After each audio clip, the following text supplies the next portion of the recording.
esses versículos da palavra de Deus, a carta à igreja de Esmirna.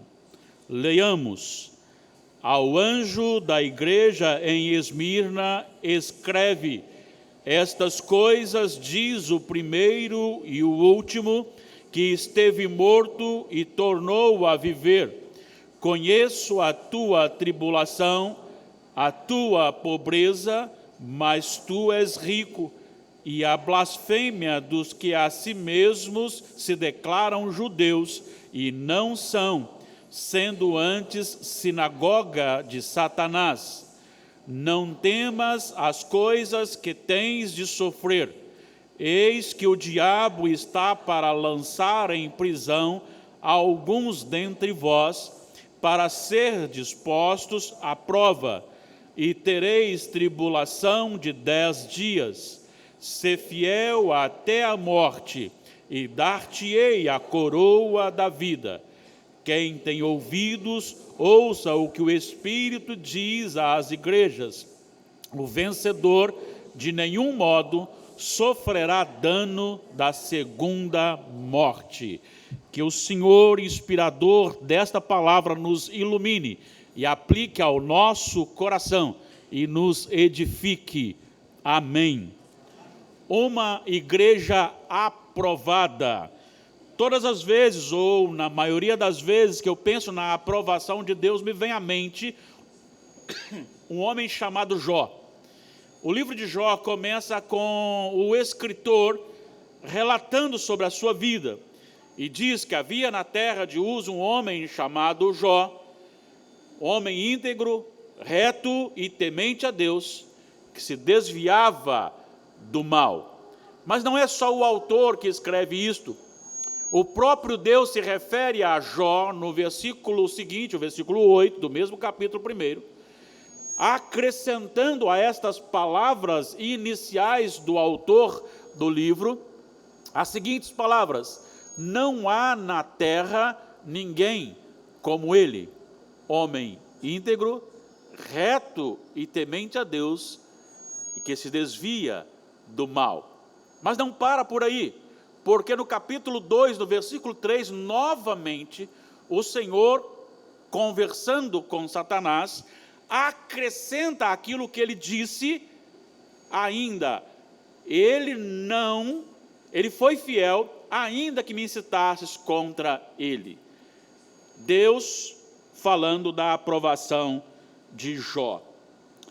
Conhecendo um pouquinho da igreja de Esmirna, Esmirna ficava a aproximadamente 55 quilômetros ao norte da igreja de Éfeso, que nós tratamos hoje de manhã.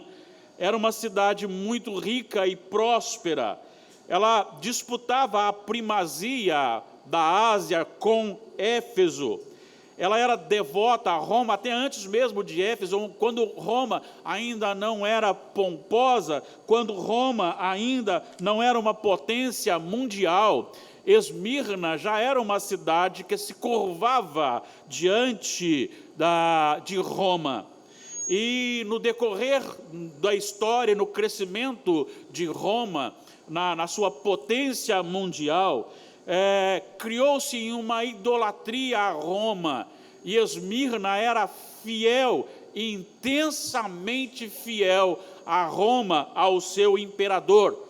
E entre as propostas, Esmirna foi a cidade que ganhou para a construção de um templo ao imperador de Roma, inclusive ganhando da cidade de Éfeso.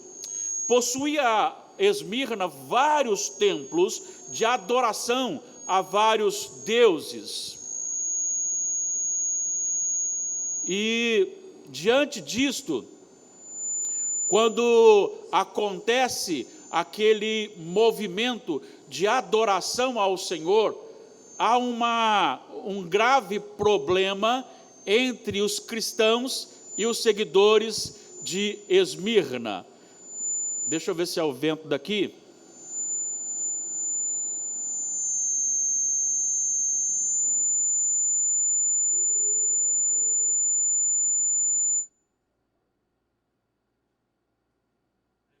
Barulho, né? Não, né? Não.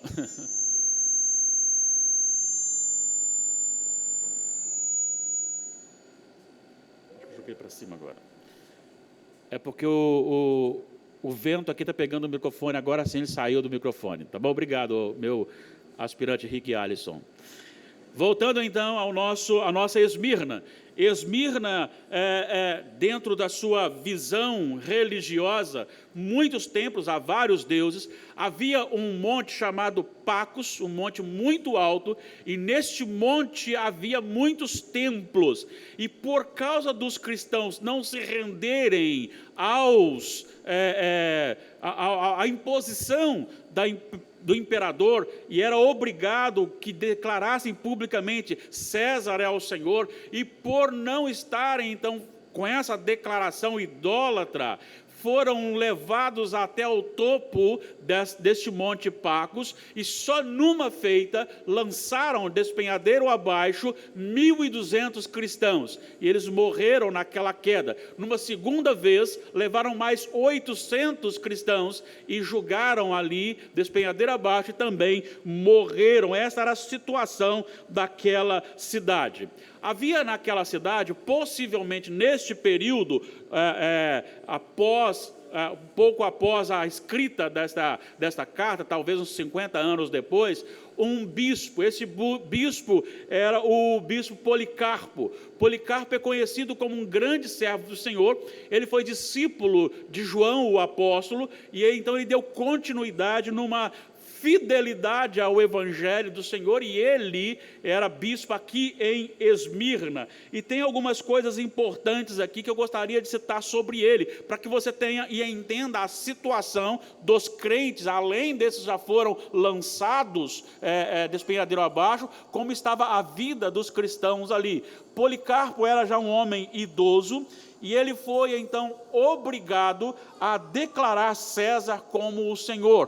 Como ele recusou a fazê-lo, o procônsul o levou até a um estádio e ali o pressionou com algumas feras para ver se ele se rendia diante das ameaças. Como ele não se rendeu, ele então trazendo diante dele mais perigo, disse para ele que ele deveria amaldiçoar a Jesus. E aí então surge aquela frase, ou aquelas palavras célebres de Policarpo, quando ele disse: 86 anos tenho servido a Cristo, e ele nunca me fez mal, só o bem.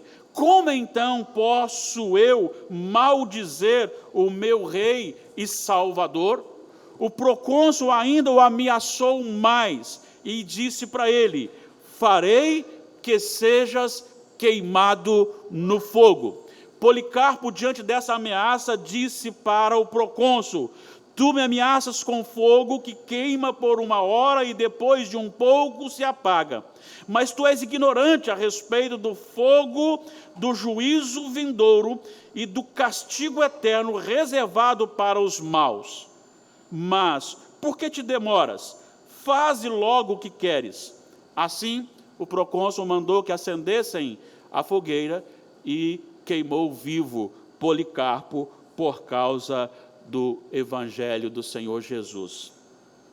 Segundo alguns comentaristas, os crentes de Esmirna eram muito pobres, e algumas circunstâncias, por exemplo, muitos convertidos eram escravos, mas não era só por causa da questão de escravos serem convertidos, mas também havia uma perseguição, e homens maldosos e hostis, eles saqueavam as propriedades dos crentes, dos cristãos.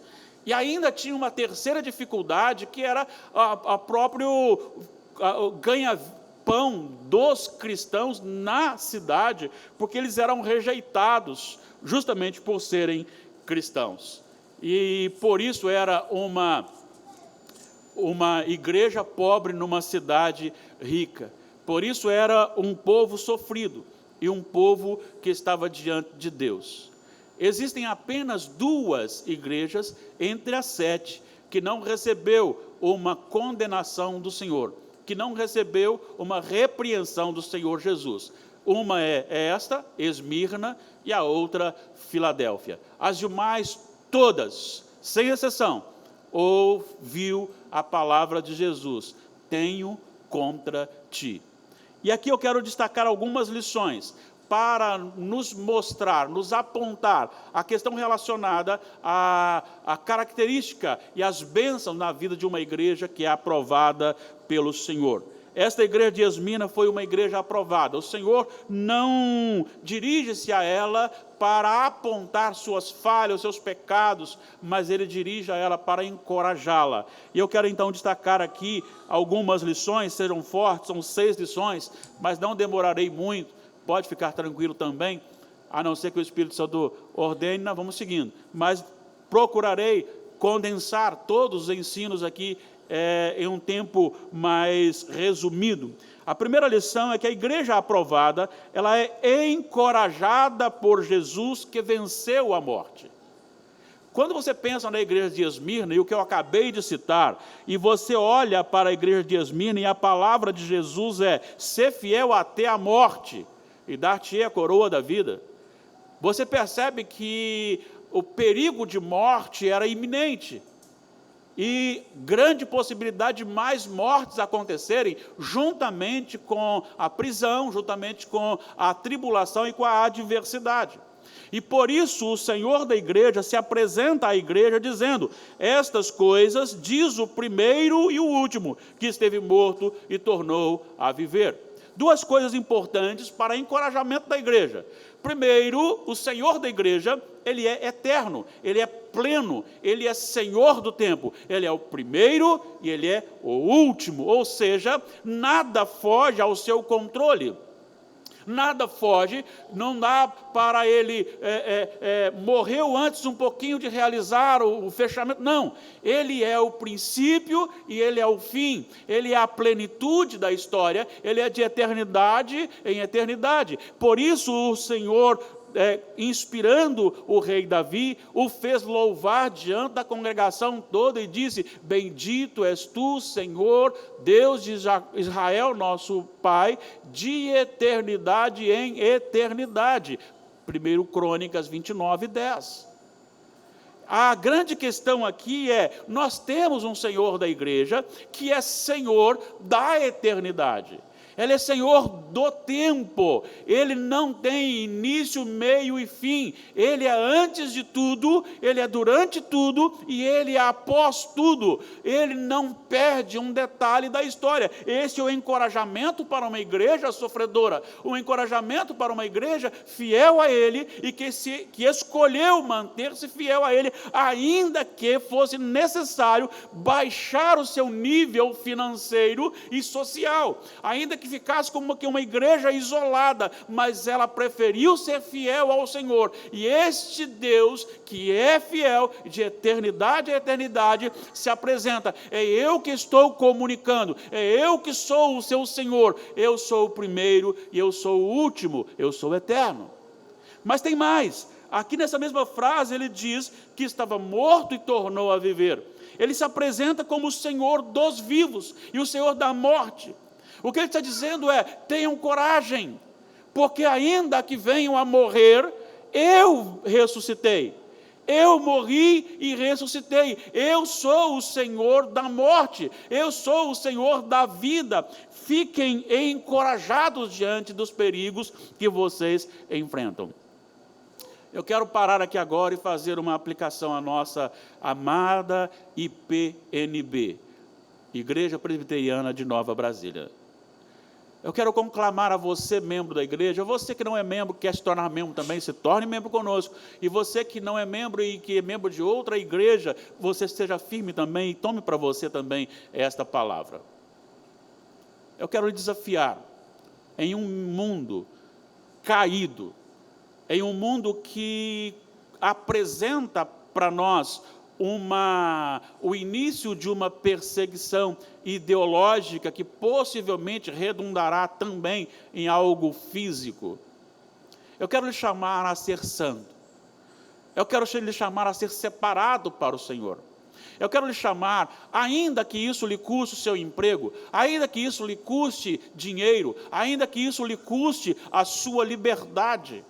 Eu quero lhe chamar a ser servo fiel ao Senhor, que ame o Senhor sobre todas as coisas, que adore ao Senhor com todo o seu coração, que seja vivo diante do Senhor, que seja diferente deste mundo, com um serviço real e pleno ao Senhor, com amor pleno a Jesus, que o Senhor Jesus seja o Senhor da sua vida, e que você seja um instrumento de glorificação do nome de Jesus, porque o Senhor desta igreja, Ele é eterno, e o Senhor desta igreja é Senhor da morte e Senhor da vida.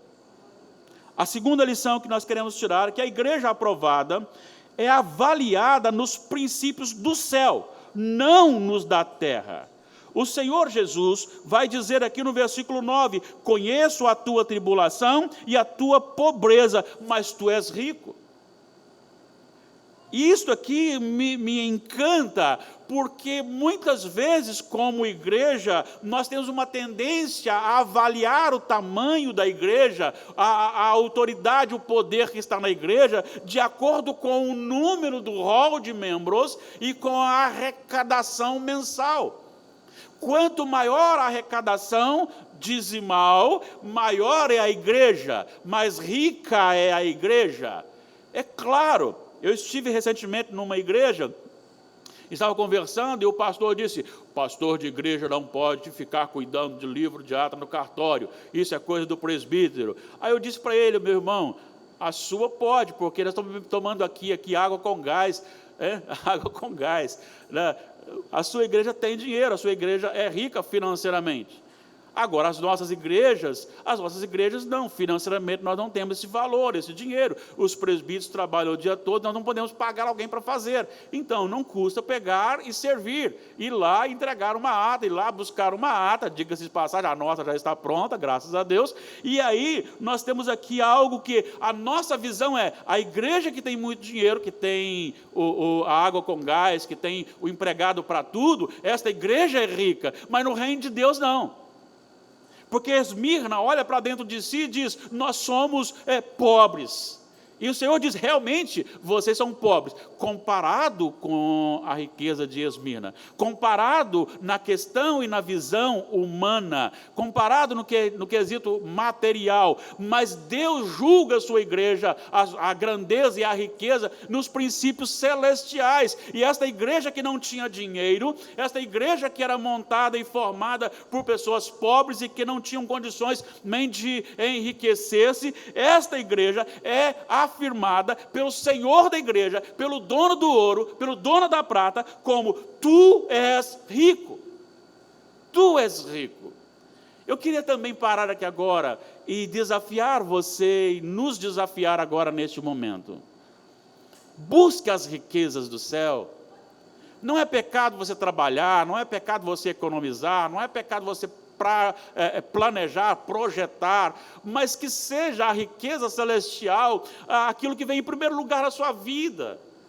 Sabe, se você tem que investir pesado, invista pesado nas coisas espirituais, invista no seu conhecimento bíblico, invista no seu conhecimento de Deus, na sua intimidade com o Senhor, no seu tempo com Deus, na congregação, na comunhão dos irmãos, mas invista espiritualmente na sua vida.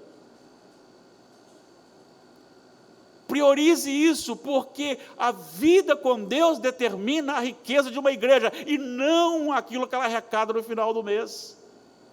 O Senhor disse, eu conheço a tua tribulação e a tua pobreza, mas tu és rico. E meu desejo é que nós sejamos também conhecidos por Jesus como uma igreja rica, Terceira lição, a igreja aprovada não é definida por ligação parental ou étnica. Olha só o que ele diz ainda no versículo 9. Eu conheço a tua tribulação e a tua pobreza, mas tu és rico, e a blasfêmia do que a si mesmo se declaram judeus e não são, sendo antes sinagoga de Satanás. Será que Jesus está dizendo assim, esse povo é um gentio que está se passando por judeus? Não. O que ele está dizendo é que, na questão étnica, sim, era judeu. O sangue era judeu, mas o comportamento diante de Deus não era do povo de Deus. É isso que ele está dizendo. É uma igreja que não é a igreja minha. É a igreja que não é a igreja de Deus. É uma igreja que não é uma igreja verdadeiramente cristã. É uma igreja que parte apenas de um princípio e de atos religiosos. É uma igreja que não tem intimidade comigo, não pertence a mim. O apóstolo Paulo, em Romanos capítulo 9, e ele acabou também confirmando isso, nos versículos 8, 7 e 8, de Romanos 9, nem por serem descendentes de Abraão são todos filhos, mas em Isaque será chamada a tua descendência. Isto é, esses filhos de Deus não são propriamente os da carne, mas devem ser considerados como descendência os filhos da promessa. Então não é por ser membro da igreja que você é filho de Deus. Não é porque você nasceu num lar evangélico que você é filho de Deus. Não é porque você é crente há muito tempo que você é filho de Deus. É necessário nascer de novo. É necessário ser instrumento para Deus, para a glória de Deus. É necessário que a sua vida seja contida na presença de Deus e que seja reconhecido por Deus. Nem por ser presbiteriano você pode ser filho de Deus. Nem sempre um religioso é filho de Deus. Vamos aqui para mais uma lição. A igreja aprovada incomoda Satanás. Ainda no versículo 9 diz assim: a blasfêmia dos que a si mesmos se declaram judeus e não são, antes são sinagoga de Satanás. Veja bem, existem algumas coisas que a gente precisa tomar conhecimento, e muitas vezes a gente lida dentro do bom nome na sociedade. A gente quer ser aprovado pela sociedade como alguém sempre solícito, com palavras maravilhosas, doces, que massageiam o ego. Olha como você é importante, como você é bom, como você é maravilhoso, como você é isso, como você é aquilo. E isso não incomoda Satanás. Todas as vezes que nós colocamos o homem como centro, como alguém muito importante, nós não incomodamos Satanás. Nós incomodamos Satanás quando nós dizemos em alto e bom som: Jesus é o Senhor, não há outro além dele. Você que está aqui hoje e eu, se nós não nos arrependemos dos nossos pecados, nós seremos condenados. Arrependa-se do seu pecado, você não é bom, não há nada de bom em você, a não ser aquela natureza colocada por Deus em você.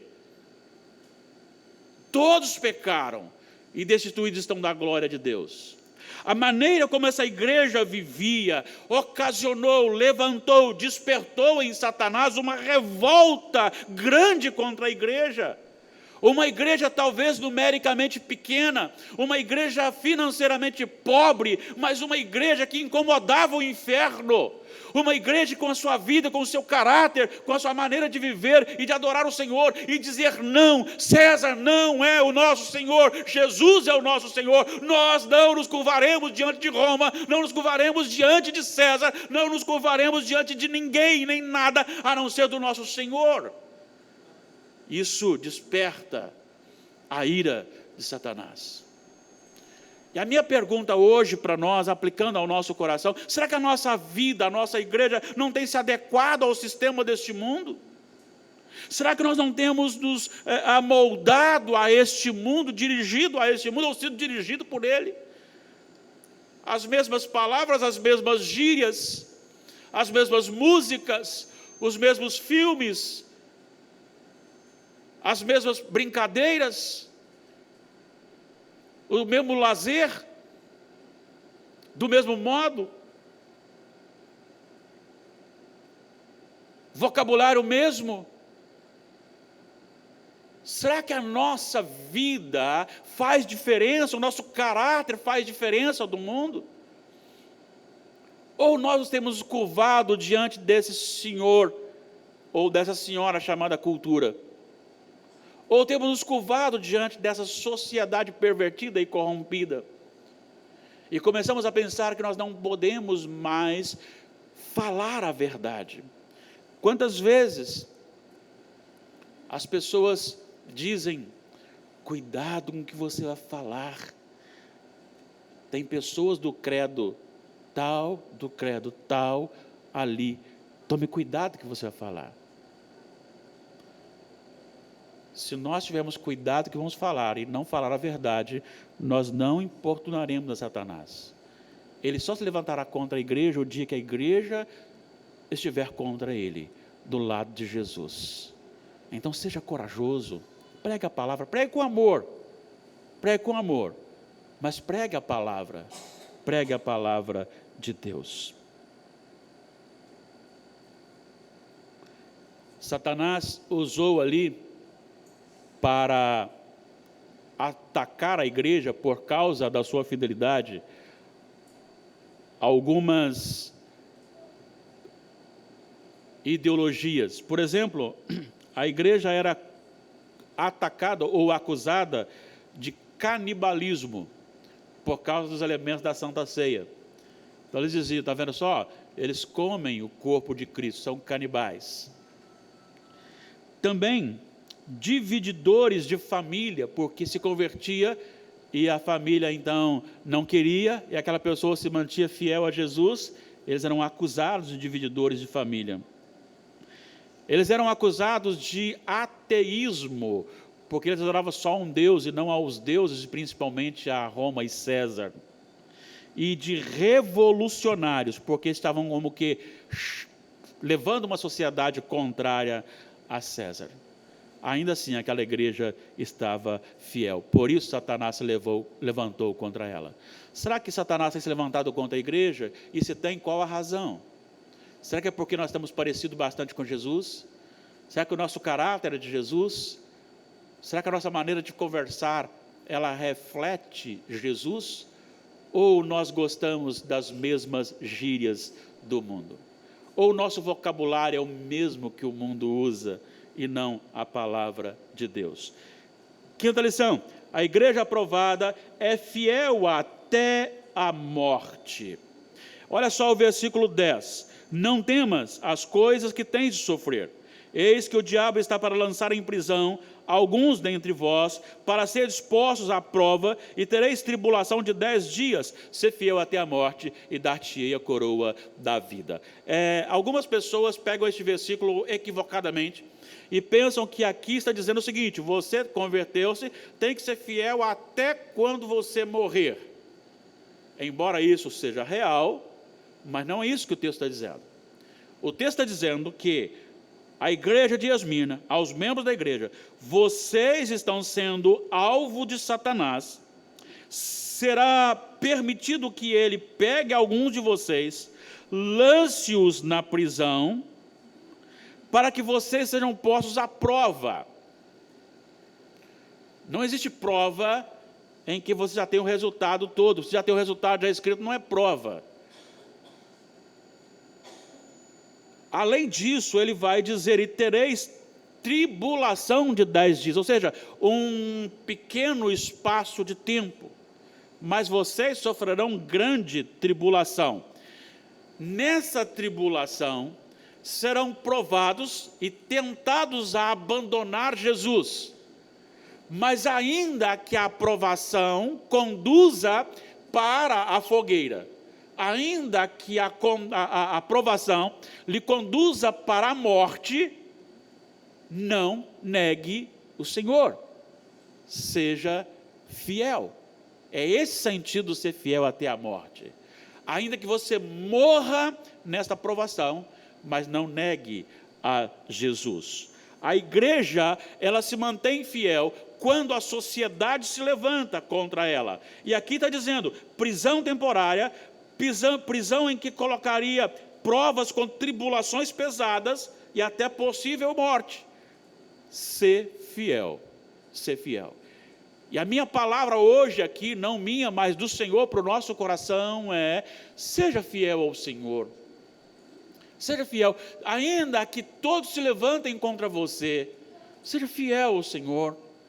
Talvez você não sofrerá uma morte física, biológica por causa disso, mas talvez você será o que está na moda hoje, cancelado na internet, cancelado por amigos, porque você escolheu viver para Deus, escolher viver para Jesus, para o louvor, para a glória de Jesus, e isso afastará pessoas da sua vida, do seu círculo de amizade. Talvez a sua presença não será tão agradável nos lugares onde era antes, porque seu assunto agora não são as piadinhas, não são os assuntos relacionados a bebidas alcoólicas, ao uso de drogas, a vícios, a impureza sexual. Não, agora a sua palavra, a sua mensagem, o seu assunto é Jesus, é o Senhor, e é maravilhoso servir ao Senhor, e isso fará com que você ficará isolado, e quanto mais parecer-se com Jesus, mais isolado você vai ficar. Isso acontecerá em todos os aspectos da sua vida. Mas ainda que lhe matem socialmente, sejam fiéis a Jesus, porque Ele garante a coroa da vida. Não importa o que o mundo pensa de você, importa o que o Senhor da igreja pensa de você. Não importa o que os outros pensam de você, mas o que o céu pensa de você. Por isso, seja fiel, ainda que você morra física ou socialmente. Não importa, seja fiel a Jesus. Encerrando, uma igreja aprovada está garantida no novo céu e na nova terra. Aleluia. Posso ouvir um amém? Amém. Amém. Porque algo desse nível não dá para ficar parado, tem que falar amém, né? Glória a Deus por isso. Mas veja bem, existem algumas coisas que a gente precisa entender, e no versículo 11 ele encerra então a carta dizendo: quem tem ouvidos, ouça o que o Espírito diz às igrejas. O vencedor de nenhum modo sofrerá dano da segunda morte. A primeira morte é a morte biológica, a morte do corpo, e esta morte ela atinge a salvos e não salvos. Tanto o ímpio morre, como também morre aquele que é salvo, que é piedoso. Todos nós morremos.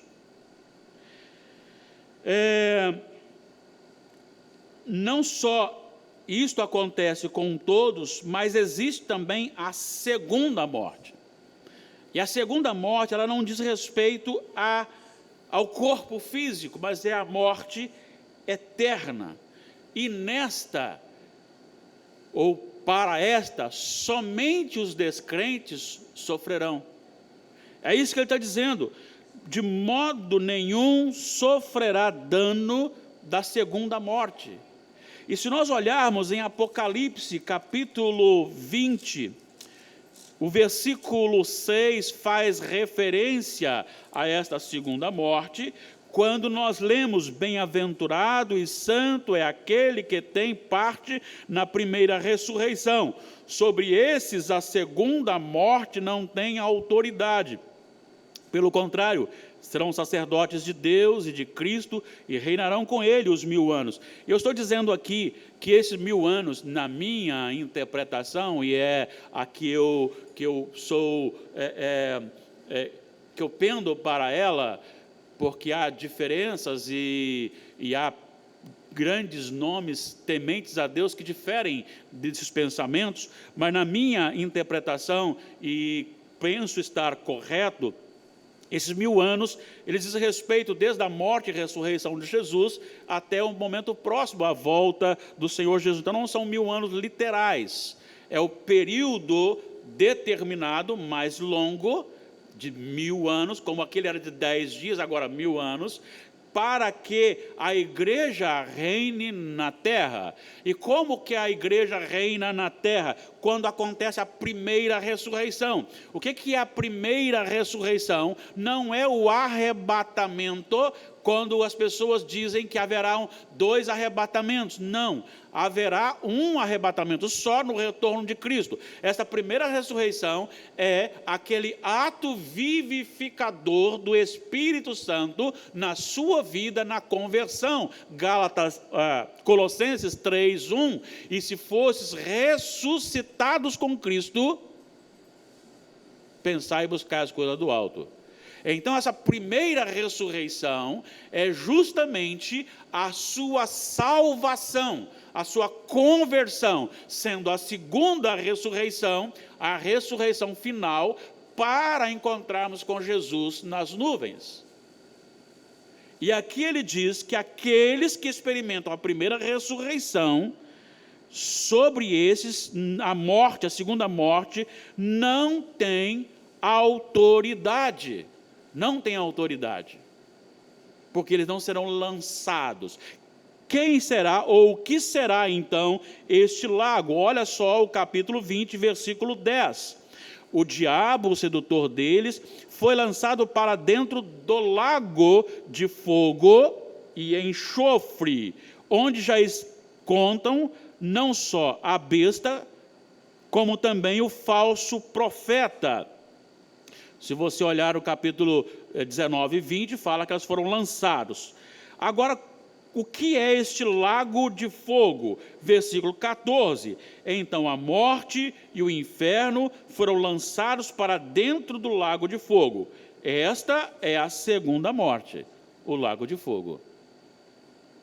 Então aquele que é vencedor em Cristo, ele não sofrerá o dano, ele não sofrerá a condenação eterna, mas ele será levado, conduzido para a nova terra e para o novo céu. O versículo 15 diz: e se alguém não foi achado inscrito no livro da vida, este foi lançado para dentro do lago de fogo. Mas os que têm o nome escrito no livro da vida, esses são levados para o capítulo 21. Vi novo céu e nova terra, pois o primeiro céu e a primeira terra passaram e o mar já não existe. Deus habita no meio do povo, e a terra agora é abençoada, não há mais maldição, e todos que ali estão também não sofrem mais nenhuma enfermidade, nenhuma tristeza, nenhuma tribulação. E estarão sempre adorando ao Senhor, sempre servindo ao Senhor. No versículo 8 do capítulo 21 diz: quanto porém aos covardes, aos incrédulos, aos abomináveis, aos assassinos, aos impuros, aos feiticeiros, aos idólatras e todos os mentirosos, a parte que lhes cabe será no lago que arde com fogo e enxofre, a saber, a segunda morte, contrastando com aqueles que têm o nome escrito no livro da vida, ou com a igreja aprovada. Com a igreja aprovada. Sendo assim, eu encerro esta palavra com a seguinte pergunta e afirmação. Em certo tempo da história, um rei e um reino foram pesados na balança e achados em falta. Daniel capítulo 5, versículo 27. Pesado foste e achado em falta. E a minha pergunta é: nós como igreja, se fôssemos hoje pesados pelo Senhor, seríamos achados em falta ou não? Seríamos aprovados ou não? Se fosse Jesus escrever uma carta à Igreja Presbiteriana de Nova Brasília, ele teria elogios e encorajamento, ou ele usaria a expressão: tenho, porém, contra ti? É para pensar. Qual seria a avaliação feita pelo Senhor sobre a Igreja Presbiteriana de Nova Brasília? É uma igreja rica ou uma igreja pobre? E essa avaliação é feita por Deus. Deus não faz segundo a finança. Deus faz segundo a fidelidade. Você é aprovado pelo Senhor? Eu espero que você seja aprovado pelo Senhor. E nós somos em Cristo Jesus aprovados pelo Senhor. Mas isso requer de nós uma vida santa, piedosa, na presença do Senhor. Talvez possamos olhar e dizer assim, que coisa maravilhosa foi feita há 42 anos. Ou antes, bem antes. Quando um homem foi capaz, uma família foi capaz de esvaziar a sua garagem todos os dias de culto. Dava trabalho, com certeza. E aqueles homens saíam de Itacibá, juntavam alguns daqui para cultuar o Senhor, quem sabe um domingo à tarde, ensolarado, quente, e lá estavam.